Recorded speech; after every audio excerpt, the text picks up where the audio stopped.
Hi everyone, hope everyone's doing well today. And I've just gone live across on my Facebook page, which is called Marianne Hanson Counsellor and Coach. But I wanted to also make this video for my YouTube subscribers. I really appreciate every single one of you that continues to subscribe to my channel, that leaves your comments, that shares my videos. So I wanted to make this video specifically for you guys as well. And what I want to talk about in this video is 4 things that we can all do to try to decrease domestic violence. And I've been working for domestic violence charities previously as a volunteer counsellor. I now do the helplines, and it's something that I'm also passionate about. I've had friends who have been in domestic abuse relationships.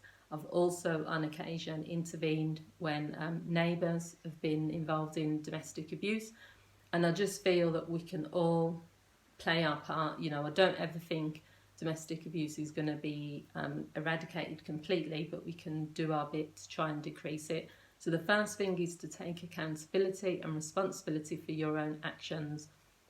As human beings, we can't always control what other people do. We can't control the media or anything else, but we can make a conscious effort to control our own attitudes and our behaviour when it comes to domestic abuse.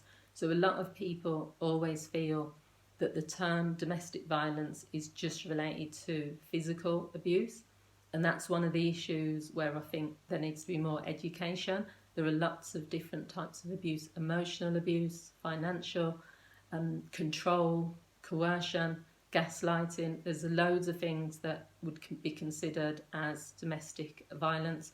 So I think what we need to do is take accountability for our own actions. It's all about questioning and reflecting. Am I being someone that could be regarded as abusive? Are my actions hurting another person? Is what I'm doing possibly on the borderline of being abusive towards someone else? So the second thing that we can do is to speak out and intervene. And I'm not going to suggest that people should intervene when it comes to strangers, although I've done that myself.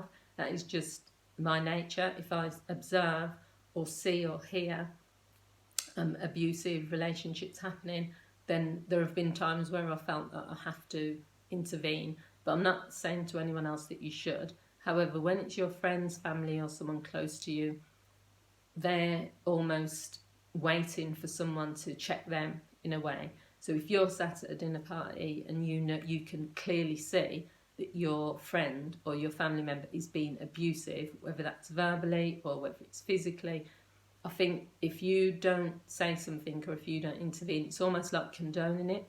And I know lots of people will say, I don't want to get involved. That's my brother-in-law, that's my sister-in-law, that's my best friend, that's my cousin. But what you have to understand is by you not saying anything, you're saying to them that it's okay. You're saying that you agree with it. They will respect you more, and they will respect you anyway if you say, do you know what, mate, the way you spoke to your girlfriend last night at dinner, I don't think you should have said that. Or, do you know what, when you drink, I've noticed that you act in this way. It's giving them feedback. But, there's nothing to fear because it is someone that is close to you. So I think it's better if people can speak out who are close to people, because they're probably going to listen to you more. The third one is to question your own attitudes, your own feelings, your own thoughts and beliefs when it comes to domestic abuse. As I've said, I interchange the term domestic abuse and domestic violence because people think of the word violence and they just think physical.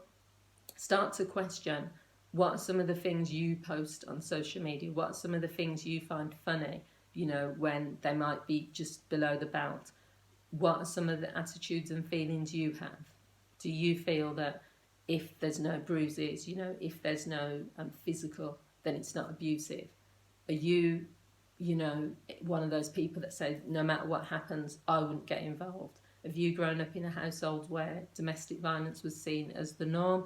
You just have to question your thoughts and your attitudes, and then you can probably change some of them, because that's the only way you'll know of, where these thoughts and feelings have come from. And the final thing is to educate yourself.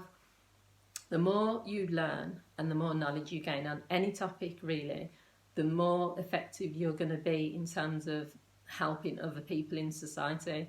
So there's a lot of things which I'm not going to mention on here, but I know that the domestic violence charities do. The reason I'm not mentioning them is because they're secret, because they are safety things.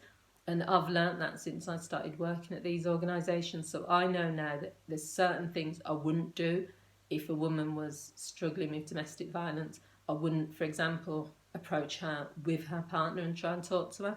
I wouldn't leave a note, which all these things naturally I used to think, yeah, I would do this. I'll leave her a little note. I'll leave her my number. I'll do this. But you can't do all of that because it sometimes puts the person at risk. So the more information you gain and the more knowledge you have, the easier it's going to be for you to intervene in those situations. So I hope you found this video useful.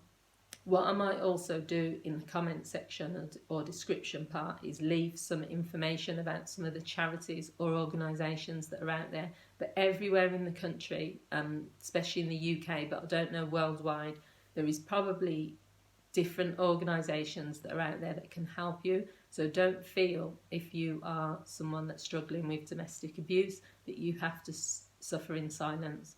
So please feel free to share this video if you feel someone will benefit. Please feel free to like, to leave your comments, and thank you for watching. Oh, and don't forget to subscribe if you enjoy these videos and you'd like to see more.